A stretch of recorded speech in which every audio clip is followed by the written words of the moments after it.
Thanks for joining us today. You know the guy next to me right here. He doesn't need an introduction. So Sid was kind enough to stop by.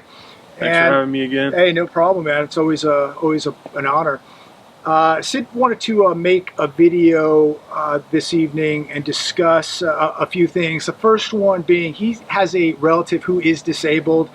We talk about crime. It's flying. It's off the charts. You got to watch out, not just for physical crimes, violent crimes, property crimes, but the cons that are going on. Sid, go ahead. Yeah, exactly. Well, this relative of mine called me the other day and advises me that he had his EBT card was not working because somebody used a card skimmer, and wherever he used it last, they were able to take all that balance, whatever was on that card, and that person wiped out his whole account, which bought groceries off his card, off his dime that he was given, because he can't work, because he's disabled. So it's very sad, but the kinds of crimes that we're witnessing now, and the technology's out there to take your money, take your food stamps basically, so now he's unable to eat from the people who really need it. Exactly. And so now that until this gets squared away, he has no money to buy food. As it's being investigated right now by the department that issues the card. So in the meantime, what's he going to do? He has to starve, or either borrow money, or do what he has to do. Hopefully he's got money saved, because how is he going to eat? And I keep getting people writing to me talking about friends and relatives and family members who are coming to them to borrow money now. This is where we're at now. And these were stories we were hearing a year ago, but now it's becoming more prevalent, and I'm hearing about them on a daily basis now, where family members are asking for help. And people used to laugh when I would make these videos and say that there's going to come a point where you're going to know people, either their friends, co-workers, family members. They're going to come to your house, they're going to knock on your door for help. Well, what they're doing now is they're knocking on the door for money, or they're picking up the phone and they're asking for money. This is where we are at now. So while we have the hundreds of billions of dollars to send to other countries, people like Sid's relative now doesn't have a way to eat, unless obviously his family members help out, which I'm sure they are. But it's just something that we all have to really be aware of, because there is a lot of crime out there, but this type of crime, internet crime, and the card swiping and all this stuff, and all the scams that are going on, people asking you for money online. There's people making these channels that are full of scams, always trying to sell something, always trying to dupe people. Be really, really careful who you follow, who you listen to, because there's just so many scams going on, and they're going to become more prevalent as the economy gets worse. People are always going to look for a way to make easy money, because they're in survival mode also. Sid. Exactly, and you're witnessing it every day. My brother was telling me that he was at the grocery store, and people in front of him all of them were using EBT cards, and this was out of control. I mean, what's going on with people being broke? Nobody's got money. What are people going to do? When the lights go out, when the system's shut off. And it wasn't that long ago where you were at one of your accounts, and you saw a young woman's car get repoed right in the parking lot. That's right. So this is happening now? Yes, it is. You witnessed it? You saw one in Walmart parking lot? You saw one at one of the accounts you were at? So you've seen multiple people get their cars repoed? Yes, and you're witnessing it every day. You're reading it on the news. You're seeing the news, and it's going to get worse. That's why, I feel like this is a repeat of 2008. 2008, people were losing jobs. People were hungry. People were losing their homes. Now everything's just a big balloon, so we can see something ready to burst. And I do see out there where in the retail market where I work, people aren't hiring. They say they're hiring, but nobody's picking any jobs up. I've applied for different jobs. I've been looking for jobs, and you know what? Nobody calls you back. So is there even any jobs out there. Yeah, yeah. So it's kind of like, what are we witnessing? Is it really a job, or is there no job? Right, that's interesting, because I was just talking about that the other day. You are employed. I know you work a lot, but you're always looking for extra side hustles. Yeah, always trying to get an extra gig here and there, just to supplement my income, to be able to get precious metals, because look where they're going now. It's Yeah. Speaking of precious amazing. metals, what a big week for the metals again. Gold nearing an all-time high. Silver staying right at that mid 28, and nothing's broken yet. Like, we have not seen things really set off in the Middle East. It's been somewhat calm. Wall Street is at all-time highs. Unemployment is sitting at near all-time lows, about 3.8, 3.9%. We know that the data is very manipulated. We know that the markets are very overvalued and overpriced, and we know that these are bubbles. But right now, nothing has broken.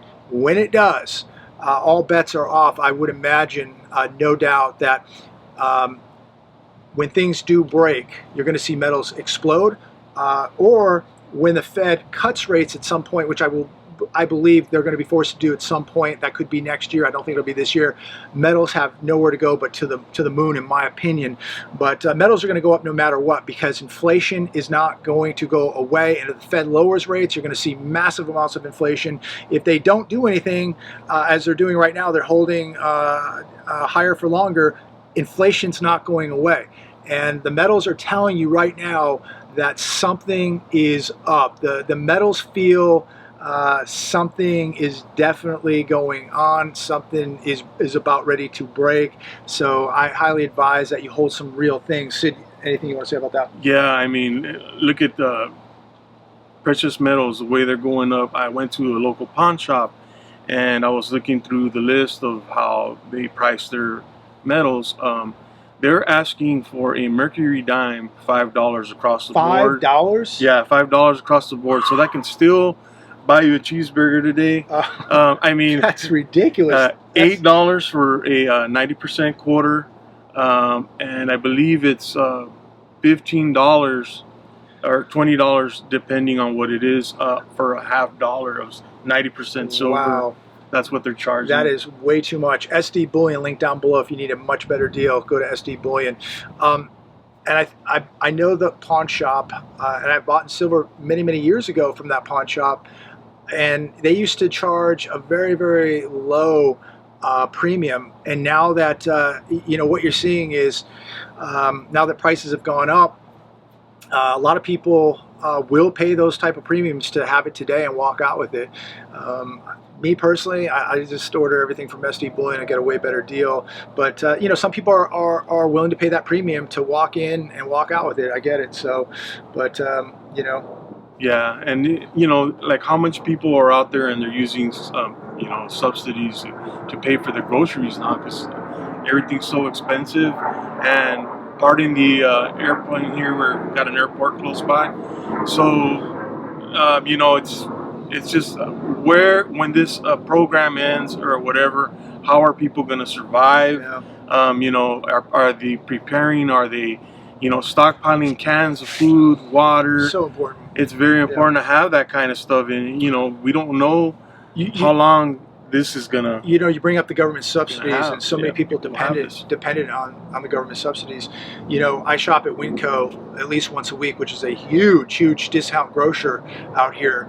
And the last time I was there, and I mentioned this in a video probably about within 2 months, I said, how many people are using government subsidies to pay for groceries here? And this is the second time a different cashier told me at least 70%. Think about that. 7 out of 10 people, they said minimal. That's the minimum number. They said it's probably higher than that. 2 different cashiers have told me that in the past year and a half. 7 out of 10 plus people are using some sort of government subsidy to pay for their groceries.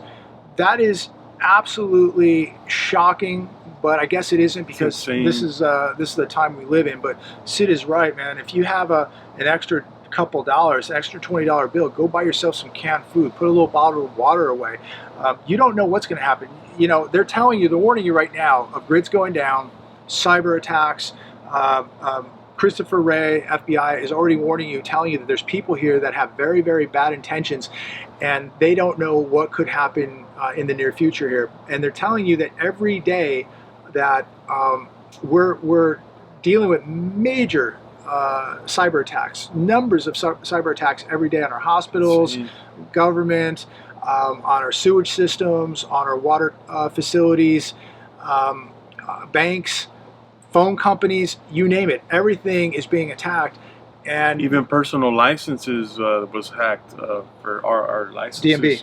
Yeah, or and other licenses too. But you know, it's like there's always some evil going on that's going against the people here. But you know, it's up to you guys what you guys are gonna do. Are you gonna get security? Are you gonna be training with your security? Are you gonna be stockpiling what goes with security, brass? And are you gonna be getting that precious metal for when the dollar collapses? You know, I myself, I buy this stuff, you know, and I buy it, I put it away in the safe, and I don't look at it. You don't even think about it. So it's just, you know, it's like an asset, an investment in yourself. And you've been doing it for pretty much ever since I knew you. Yeah. Which has been, what, about 8 years? Yeah, yeah. So, yeah, about 8 years. Yeah. I've been collecting it. That's how I put it. You know, you just buy a little bit, buy 1 coin, 2 coins. You just buy it, put it away, have your little locations where you can get. Yeah, to you always take emergency. a little bit out of the paycheck in the end of the week and put it into metals. And you know, and Sid's right. By the time you look back in a year, you have a pile of silver. If you're doing that with some canned food and some water, after a few months, you know, if you're taking $20 here, 20 there, $50 there, you start going, man, now I have 30, 60 days of food supply. You know, now I have a couple $1,000s in silver. You know, just a little bit at a time. You put it away, forget about it, don't think about it. It's a great strategy.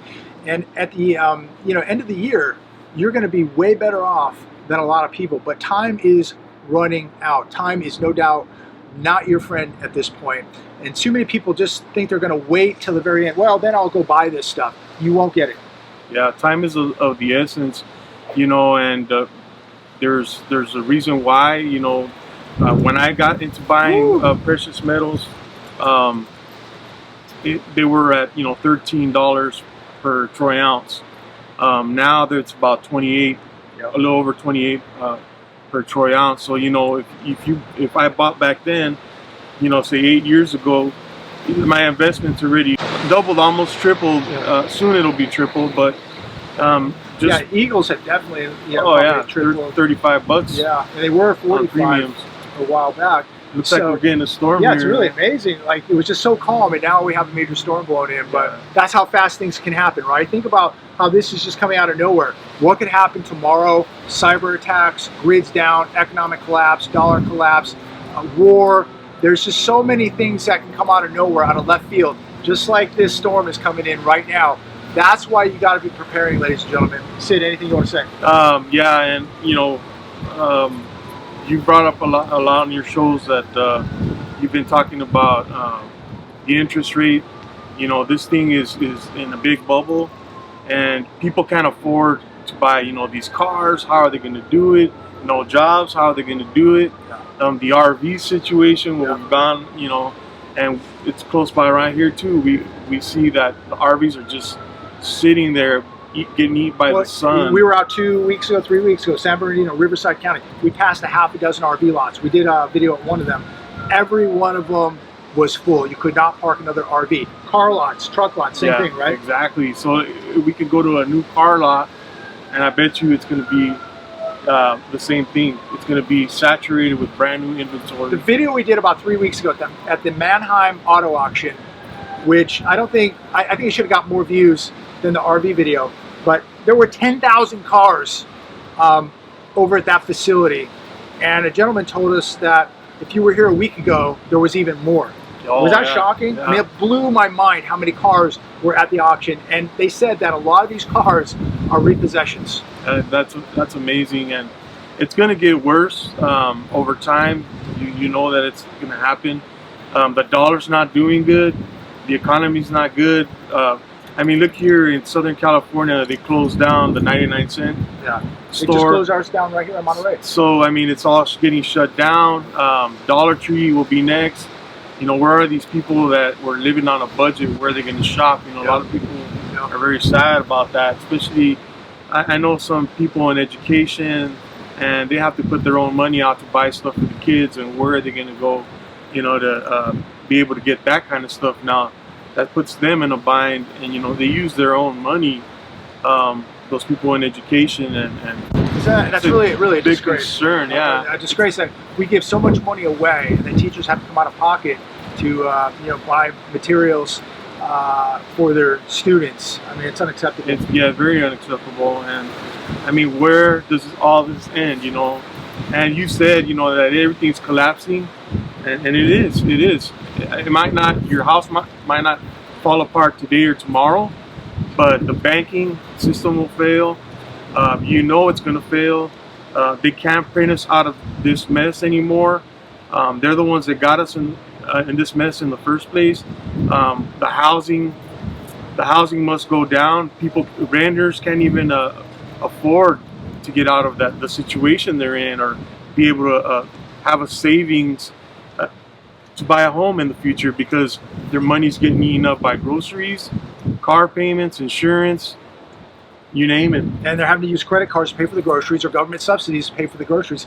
So, how long can this go on before things really begin to break? And look, how bad do you think the housing market could get? I think we've seen a lot, like as we were traveling a few weeks ago, the amount of homes under construction, but now mortgage rates at over 7%. I mean, this could get really nasty. The only thing I can think of is you maybe have 3 to 4 families living in these homes, and how are they going to split the rent? How are they going to split the bills? And it's just a matter of time before all the dominoes fall. Well, you make a good point, because we saw this years ago happening, where all these people are moving into houses together, and you at your old house, you had 13 people living next door to you. Oh at yeah, one point, right? Yeah, I did, and 15 cars outside. That was like a year and a half, 2 years ago. Yeah. And it was already happening. Yeah. So people just think like this stuff happens overnight. This stuff's been boiling. We've been making videos for years. We were going to the malls, showing the vacant buildings, the retail apocalypse, all that years ago. And here we are today. Things are even worse, but they're keeping it. They're keeping the bubbles, inflated. But at some point, there's going to be a pin that pricks one of these bubbles, and all the bubbles burst, and it is going to be just horrible. 2008 on steroids. I mean, it's going to be 1929 and 08 on steroids. Yeah, and I remember back in that year. Yeah, this is unbelievable. In 2008, people were getting let go where I was working at a resort. People were getting let go left and right. People were losing homes. They were getting foreclosed on. This time just reminds me of that time. Yeah. But only bigger, and I think people aren't as aware as to what is really going on. But if we can wake people up and tell you guys what is coming, and you got to have preparation. Yeah, I've never seen a time where it's just one thing after another, that it's this bad and it's relentless, and next week it'll be something else, and next week it'll be something else. It just seems, what we're seeing with job losses, the condition of the banks, the threat of cyber attacks, the crime, the types of crimes we're seeing on the streets of America, the unfunded liabilities, $200 trillion of debt, the major deficits, the interest on the debt, the 34.5 trillion of national debt, the savings rate of 3.2%, the potential of more wars breaking out, Taiwan. It's just incredible what is taking place right now, and there's still people out there that cannot put 2 and 2 together and figure out what's going on. And those are typically the most financially broke people out there, and yet they think everything is good, yet they don't have any money, they don't have any assets, they don't have a net worth, may not even have a job, and they just go, oh, the stock market's up, so everything must be okay. They don't understand that is completely manipulated, and that the stock market and the real economy have completely detached. The stock market is literally going up because they are sacrificing the economy to keep pumping up the stock market. At some point, the stock market's going down, the economy is going to continue to go down, housing market, bond market, commercial real estate, you name it, it's all going down. And when this thing crashes, there's going to be a million pieces to put back together, and we don't know when it's going to happen, but I would have to forecast it's going to be very, very bad when it does happen. You're right. Absolutely. And I was looking at the paper the other day. I got an ad, and I was looking at how much these trucks cost now. It's amazing. 150,000, 100,000 for a pickup truck. Yeah. This is unheard It's of. now the pickup truck It's worth more than the house was back then. Yeah, it's a mortgage payment, like what would be like our parents' mortgage payment. Exactly, You know? exactly. And now they have these 10 to 15-year deals so you can pay it off. I mean, Yeah. this is, where is this going to end? You know, it's going to end when it ends, man. It's just going to end like when the hammer comes down. It ends when it ends, and it's going to end real bad. And so I pray that all of you are continuing to prepare, get yourselves in shape financially, mentally, physically, spiritually, because nobody knows the day. But one day we're all going to wake up, and we're going to realize what's going on, and millions of people aren't going to realize what's going on. And those are the people that are going to be holding nothing real. Those are the people that have all their money sitting on a computer screen.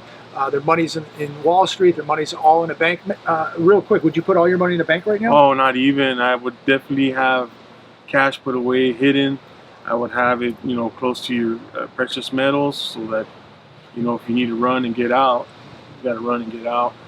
And, you know, and talk to God, talk to the Lord. The Lord is always there for you, you know. And Yep. That's the number one asset. He will never let you down. It's the number one asset. We should all be tapping into the most powerful energy in the universe, and that is God.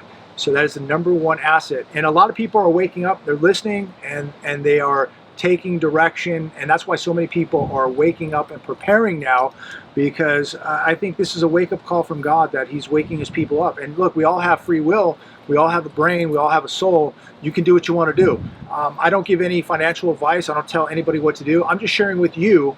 I got a camera and a microphone here, and Sid, I'm just sharing with you what I'm doing. Sid's sharing what he's doing. And you all have to do what you feel is right for you and your family, and that's the bottom line. But at the end of the day, this is all coming to an end, and it will end when it ends, like Sid said.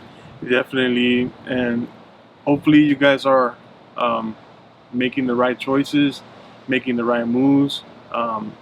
Make sure you're not, you know, vacationing. You make sure you're preparing instead of vacationing. Sacrifice. I sacrifice a lot to have what I have, and I would not go to, like you say, don't go to Las Vegas. I would not go to Vegas. You know, I cut out the ball games. I cut out the hockey games. You know, I'm focused on the next year. Let's focus on trying to get through this year, and hopefully we can make it to next year. Right. But look, we have to put all the odds in our favor, and you know, any advantage we can get, that's what we need to do. But it's going to take sacrifice to do it. So Sid's 100% right about that. So I have nothing left. That's all I got to say. God bless every one of you. Sid, anything? Yeah, you know, Noah warned the people, you know, that what was coming, and you know, people weren't preparing for the rain, you know, and they ended up drowning. Yeah, that was it. So when that latch closes, it's game over. And one day we're going to wake up, that latch is going to be closed. And so either you have your ark or you don't. If you don't, it's going to get real wet. And I feel sorry for you, but I'm not going to feel sorry for you because you've been warned. God bless.